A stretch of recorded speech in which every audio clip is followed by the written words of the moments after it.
What's going on, guys? It's K-Dub here with another episode of Crypto Zombie. Pleasure to have you back today on this Tuesday morning or afternoon or night, depending on where you are. If we have a look at what's going on, there's some very minor gains, minor losses across the board. Really not doing anything, actually. The market fell about $1 billion. It's really it.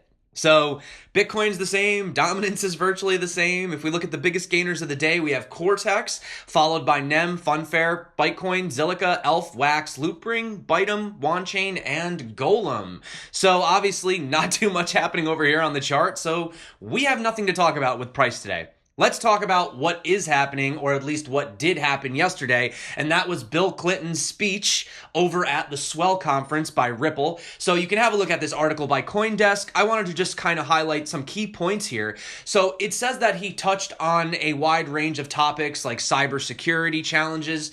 He also discussed things outside of the bounds. For example, he talked about gun laws, foreign policy, and his recently published novel. Now, to quote him, he says, "The more you develop new technologies like Bitcoin, AI technologies, robotic technologies, the more disparity of access is going to be felt."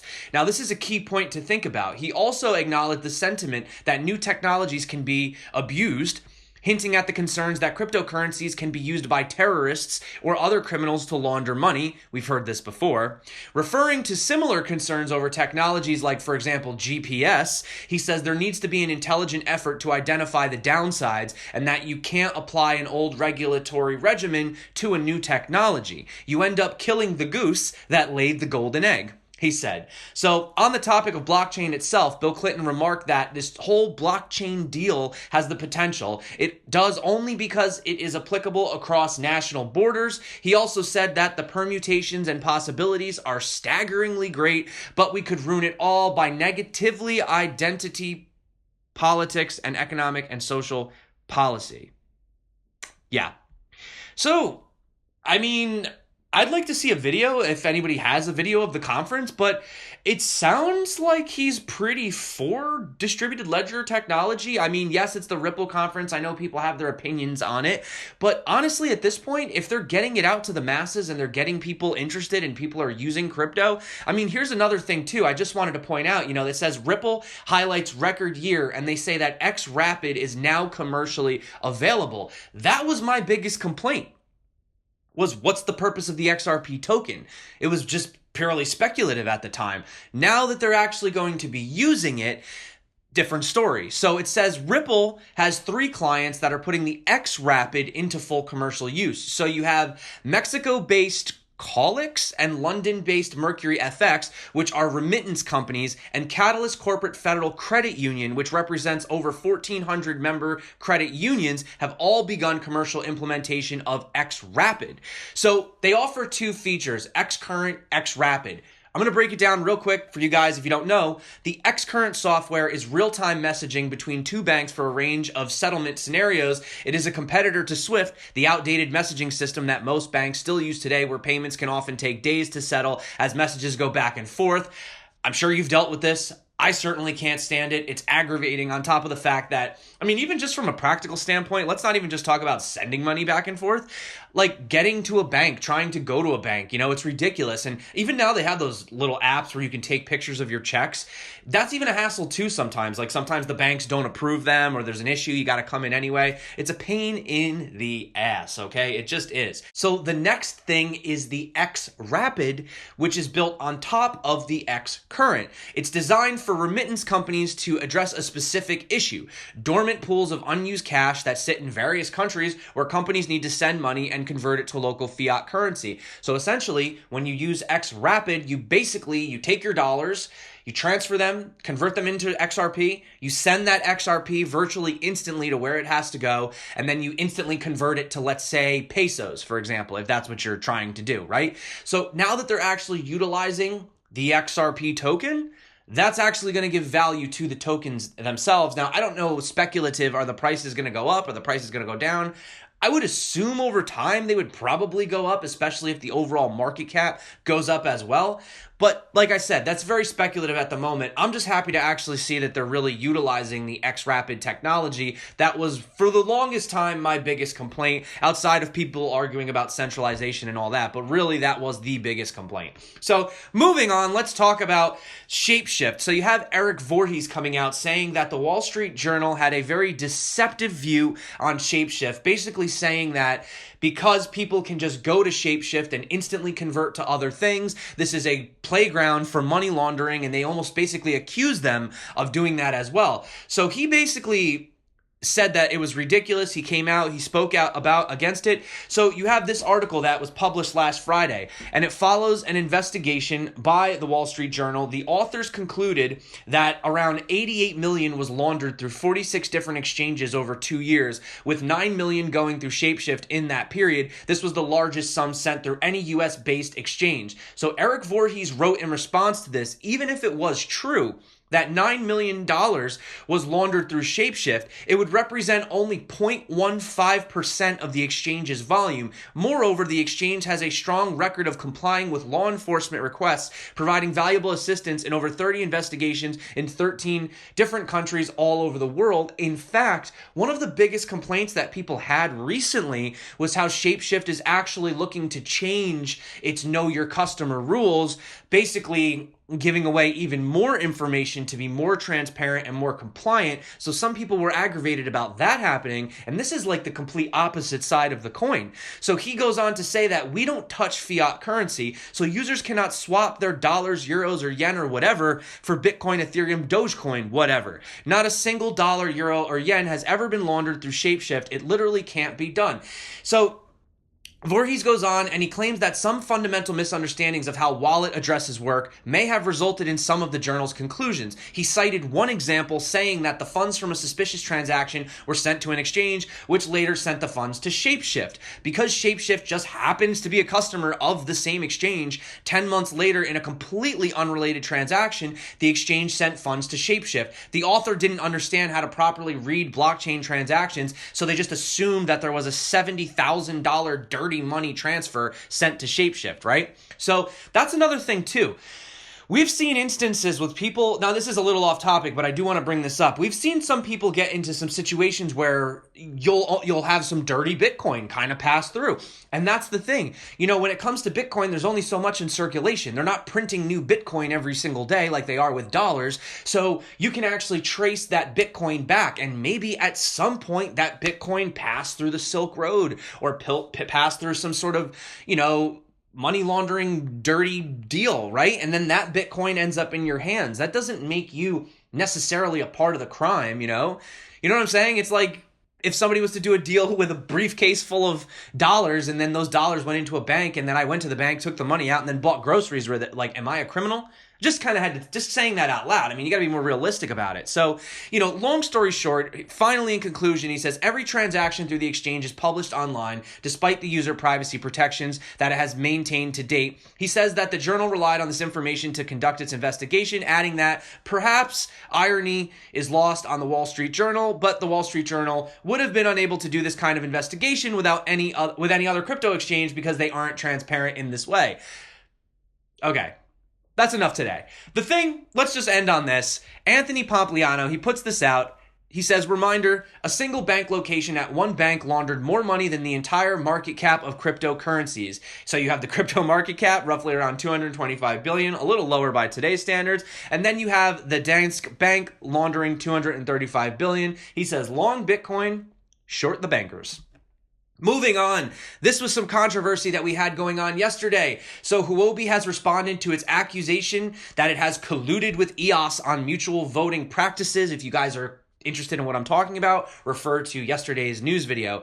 So it says, based on the initial investigation, there were no financial contracts involved between Huobi and any third party. And then, so on Monday, Block One, the parent company of EOS, had issued a statement of its own saying it was aware several parties had leveled accusations of voting process manipulation at certain participants. Block One called the claims unverified. They say, we believe it is important to ensure a free and democratic election process with EOS, as many as we deem appropriate, vote with other holders to reinforce the integrity of the process, okay? So they're basically saying that they don't know what they're talking about and that they're just doing things by the book the way they're supposed to. So have a look into that if you're a little concerned more as well. Now, moving on to some updates from NANO, the reason that I'm bringing this up is because they actually made an update in regards to the lawsuit. Now, if you don't know what I'm talking about, that was a while ago. If you remember, BitGrail got hacked. It was mostly in NANO. Now, this article is actually from April 18th, but I wanted to just highlight this one suspicion arises section. It says, on February 8th, BitGrail claimed that it was hacked with different figures being reported from 150 million, and then they changed it to, or it was 195, I think it was 195 first, and then they changed it to 150. So the hack was reported by BitGrail founder Francesco Ferrano, but suspicion soon increased. Evidence emerged that Ferrano had asked the developers of NANO to change the coin's ledger.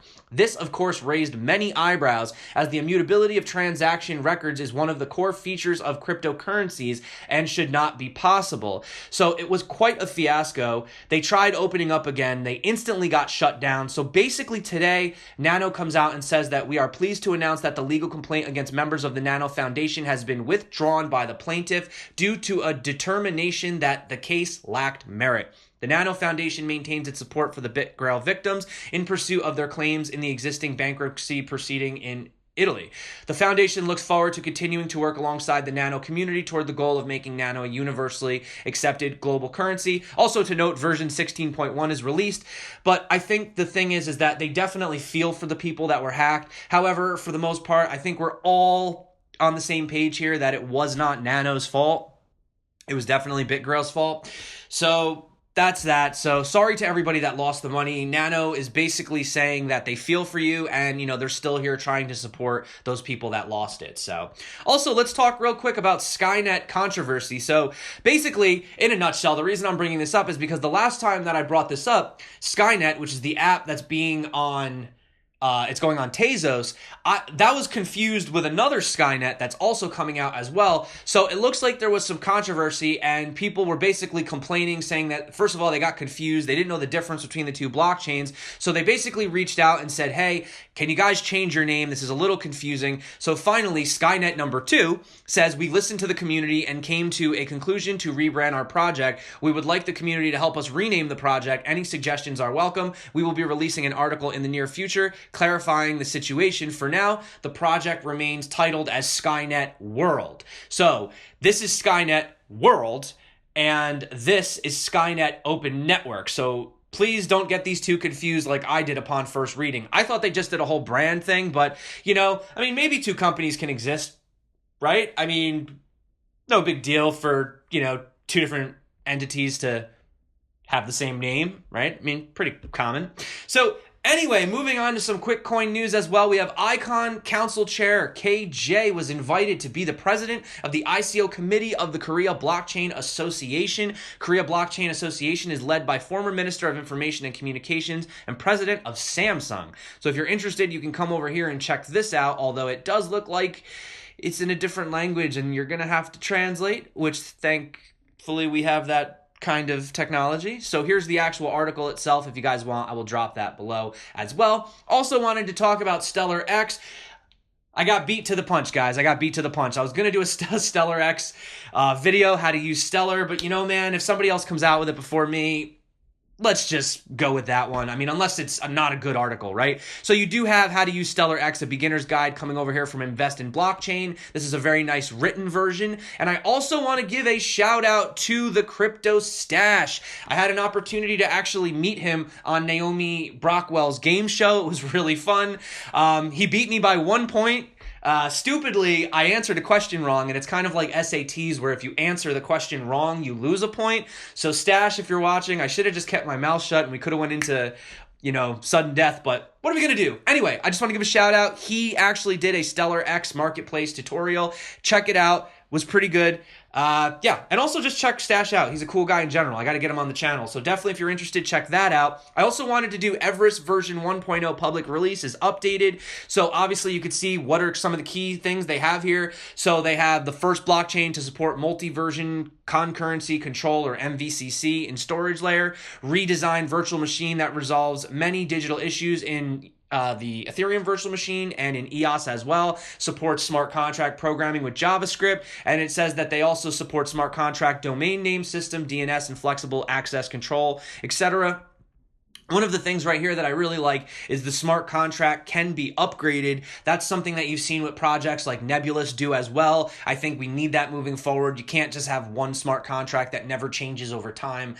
I mean, I get why that's secure, but there's a lot of situations where we need it to be upgradable. We need it to be able to evolve and adapt over time. So that's a very good thing moving forward. And then they also do some highlights here. You have plug and play multi-language support, smart contract access control, generation of result of the consensus, general application binary interface support, redesigned virtual machine. Yeah, high performance storage layer. I mean, it really goes into it. So if you guys are interested, I will drop this below as well. And I wanted to real quick say that the Ethereum Enterprise Alliance, or the Enterprise Ethereum Alliance, although I always thought it sounded better the other way, and Hyperledger announced that they would join each other's organizations as associate members in order to support enterprise blockchain adoption. They say this will enable more active and mutual cross-community collaboration through event participation, connecting with other members, and finding ways for our respective efforts to be complementary and compatible. And also, finally, this relationship will help and enable Hyperledger developers to write code that conforms to the EEA specification and certify them through EEA certification testing programs expected to launch in the second half of 2019. I think we need more of this in the blockchain space, more working together rather than working separately. It's such a small space as is. Competition is friendly, friendly competition is great, but working together is so much more productive, especially in a space this small moving forward. And if that is not enough to make you guys happy, this guy is buying a Coke using the Lightning Network.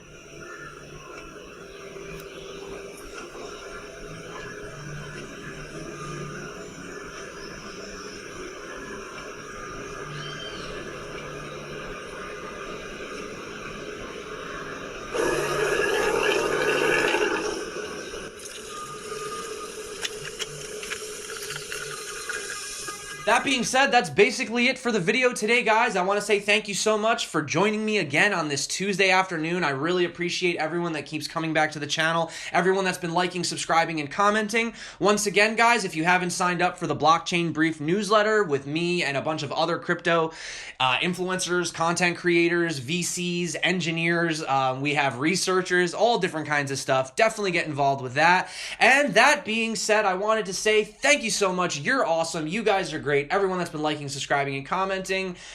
Yeah, that's it for me today, guys. So tonight I'm doing a live stream. We will have Wolf of Bitcoin, Hashoshi, and Crypto Candor on. We're going to have a good time. Obviously, we love to hear from the community, so get involved. That being said, my name's K-Dub. This is Crypto Zombie. Until next time, stay crypto, and peace out.